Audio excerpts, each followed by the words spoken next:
Parte de las razones por las que muchas personas a veces nos consideran a los cristianos legalistas es porque hacemos un cambio en nuestra vida, porque transformamos muchos hábitos que teníamos anteriormente y nos comienzan a ver como como que vivimos de restricciones, como que vivimos de que todo es pecado.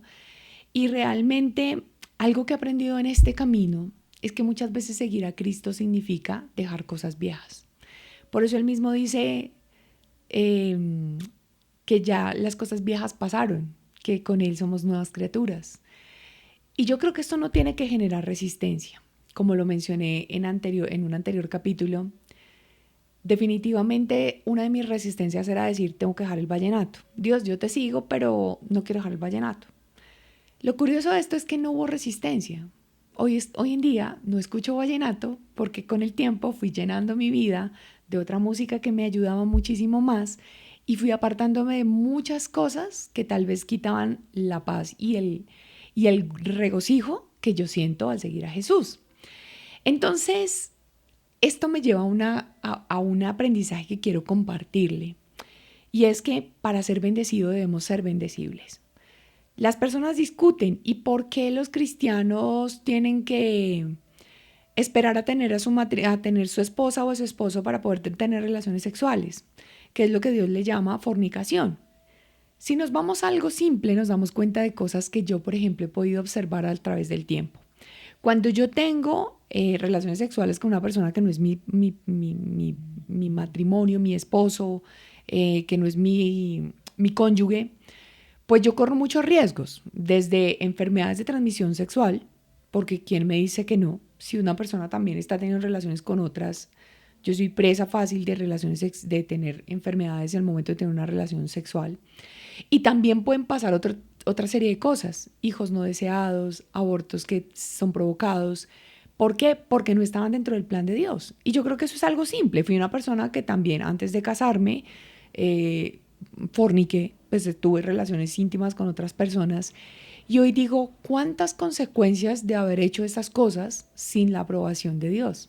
Entonces no es que Dios sea un legalista, simplemente lo que hace es evitarle a uno cosas, porque cuando yo aborto un bebé, pues yo estoy matando y ahí estoy infligiendo un mandamiento.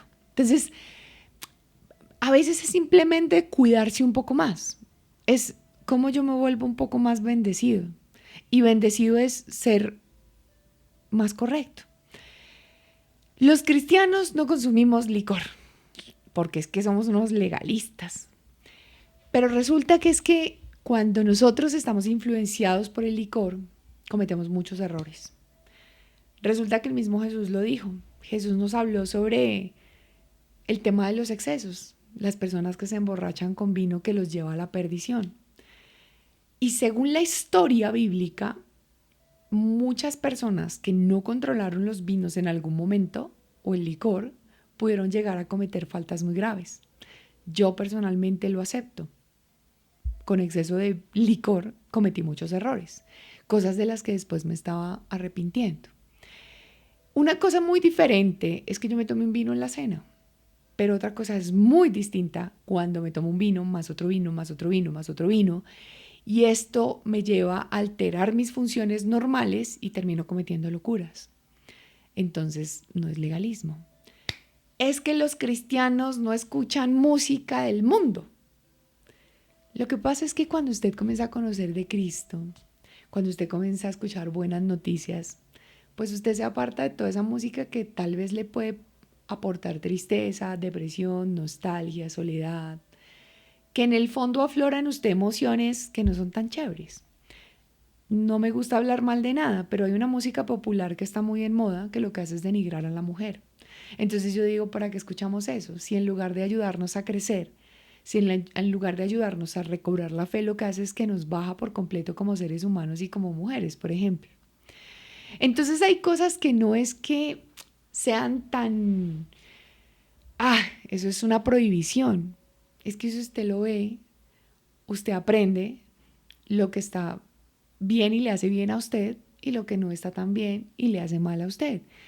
Es que se alejan de amistades, pero es que yo digo una cosa, si usted anda con borrachos, usted anda con 4 borrachos, usted termina siendo el quinto. Y esto simplemente aunque también es palabra de Dios, si yo lo veo dentro de lo que he estudiado y he aprendido de liderazgo, pues es que usted termina siendo lo que lo rodea.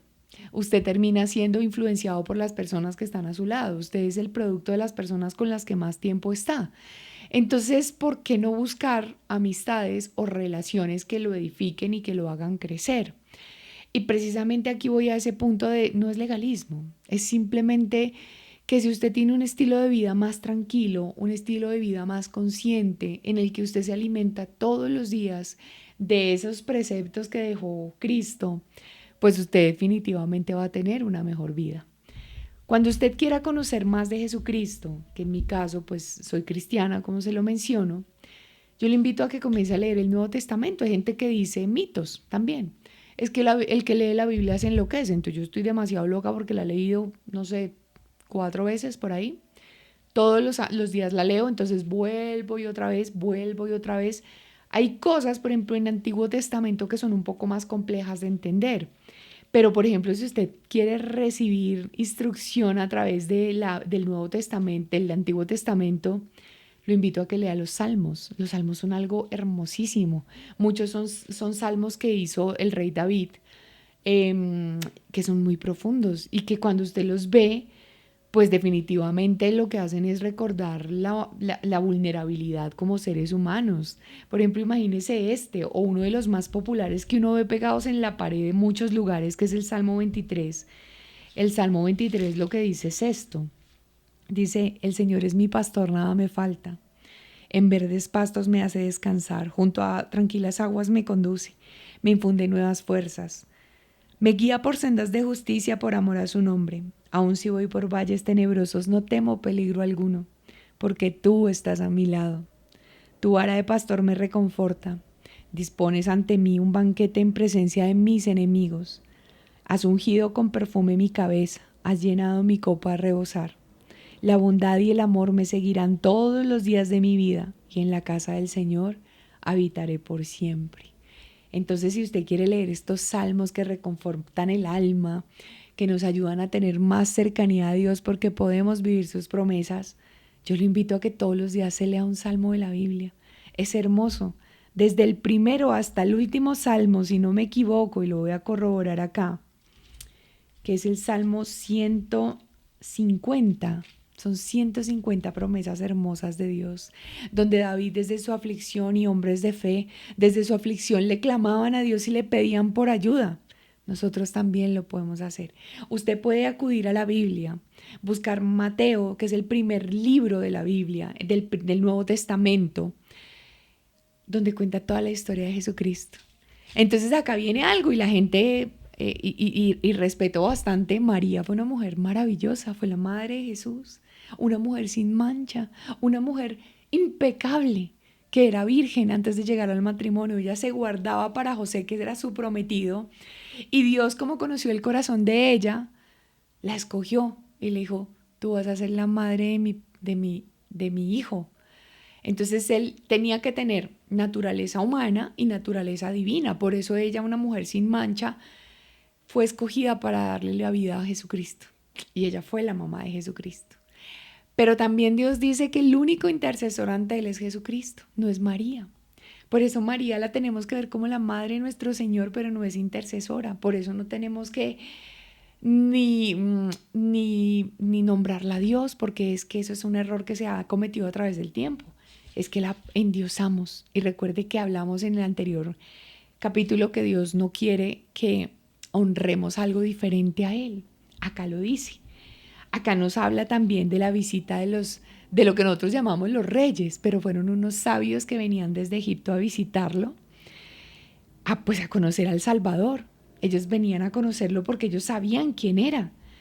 Y ellos vinieron a conocer pues ese príncipe de paz que venía anunciándose desde hace algún tiempo. Y luego, pues ahí nos cuenta la historia también de cómo él comienza a hablar, cómo Jesucristo, desde sus 30 años, porque él antes no estaba predicando su palabra, Jesucristo a los 30 años empieza a profetizar, a enseñar a través de parábolas. Él habló de las bienaventuranzas. Si usted comienza aquí a leer Mateo, se va a encontrar una serie de cosas hermosísimas. porque él durante 3 años llevó su ministerio. Él comenzó a contar y a dar instrucciones, a explicarnos cómo poder llevar una vida más bonita.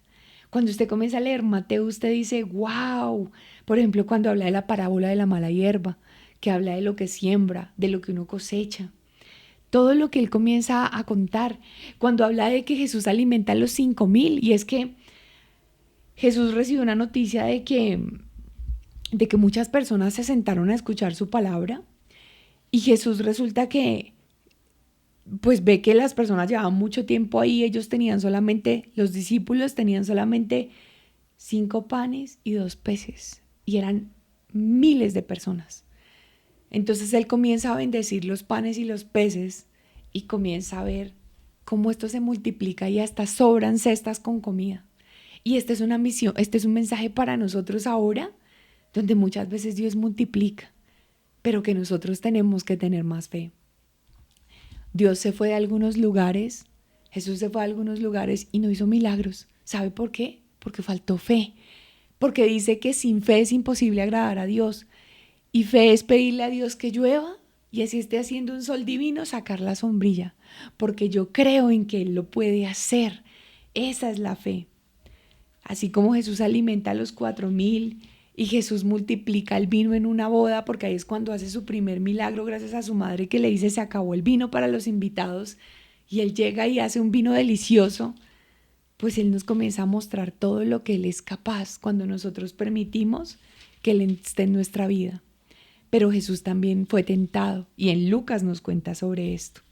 Yo le recomendaría, si usted quiere comenzar a crecer en su fe, que lea los primeros 4 libros del Nuevo Testamento. Estos son Marcos, Lucas y Juan. Es impresionante lo que uno encuentra. Uno encuentra no solamente la historia del nacimiento de Jesús, que es lo que reúne a muchas familias en diciembre. No se sabe a ciencia cierta si Jesús sí nació el 24 de diciembre, puede que no. Nosotros como humanidad lo celebramos. Cuenta la historia de aquellos teólogos que han analizado mucho la palabra, dicen que pudo haber sido alrededor de mayo, de abril, no se sabe. Pero si el mundo entero se detiene a celebrar la Navidad, porque significa natividad, nacimiento de, es porque realmente vino un Salvador acá. Incluso los que son ateos y con todo respeto, también se detienen a celebrar las fiestas. Pero bueno, no voy a ahondar mucho sobre esto. También en estos 4 capítulos vamos a ver la historia de la muerte de Jesucristo, cómo fue juzgado, condenado, cómo lo pusieron a la par con unos maleantes, mejor dicho, con unos hombres malísimos, pero a él lo ponen ahí y lo crucifican junto a ellos por la injusticia que se comete en el mundo, de que nosotros mismos llegó un Salvador y lo matamos, lo asesinamos. Pero eso nos lleva a pensar también muchas veces vamos a ser juzgados como Jesús. Y aún no siendo Jesús, vemos cuánta injusticia se puede cometer en nuestra propia vida. Y algo que yo he aprendido a través del tiempo es que no importa si nos juzgan, lo importante es que Él haga justicia, porque Él se da cuenta. Y a veces nos preocupamos mucho porque Dios, se están equivocando y no tienen razón. Y resulta que Él dice como, pero si a mí me patearon, si a mí me escupieron, si a mí me tiraron piedras, si abucharon sobre mí que soy el Salvador del mundo, ¿tú qué esperas? Entonces, algo que he aprendido para dejar la carga de ser a veces tratada injustamente es decir, Dios, yo te lo entrego. Con que yo tenga mi conciencia en paz, si el otro no cree, no es mi problema. A mí no me importa. Con que yo sepa ante ti que no estoy mintiendo, que el mundo ruede. Lo importante es que tú eres Dios y tú conoces las cosas. Aquí cuando nos detenemos a mirar estos capítulos realmente nos damos cuenta todo lo que Jesús enseñó durante los 3 años que estuvo enseñando su palabra, enseñando y profetizando. Realmente era un sabio que entregó su vida por nosotros. Hay algo acá que dice que no se preocupen por nada. Dice, no tengan miedo, mi rebaño pequeño, porque es la buena voluntad del Padre darles el reino. Vendan sus bienes y den a los pobres. Provéanse de bolsas que no se desgasten. Acumulen un tesoro inagotable en el cielo, donde no hay ladrón que aceche ni polilla que destruya, pues donde tengan ustedes su tesoro, allí estará también su corazón. Y quiero desmitificar algo, y es que Dios nos quiere pobres. Mentira. Dios es abundancia. A lo que él se refiere con eso es que hay personas que viven inquietas en esta vida, que no logran vivir la vida tranquilamente porque no están en paz por su riqueza, porque prefieren trabajar y matarse la vida para obtener riqueza, pero nunca se sienten llenos porque no llenan su espíritu. Por eso es que la misma palabra dice, buscad el reino de Dios y su justicia y todo lo demás os será añadido. La verdadera riqueza inicia desde que yo vivo una vida espiritual de fe, donde yo me lleno de la palabra de Dios, donde yo todos los días estoy creciendo en el espíritu, creciendo en tener una relación mejor con Él, teniendo ciertas prácticas que me ayuden a vivir, que me ayudan a vivir más tranquilo, a depositar mis cargas en Él. Pero si yo atribuyo mi tranquilidad al dinero, es efímero y lo puedo perder. A mi empresa se puede quebrar. A mi pareja se puede ir, se puede morir, puede pasar cualquier cosa. Si yo fundamento mi fe en la roca fuerte que es Él, todo lo demás viene por añadidura. Y eso lo vamos a ver en el siguiente módulo.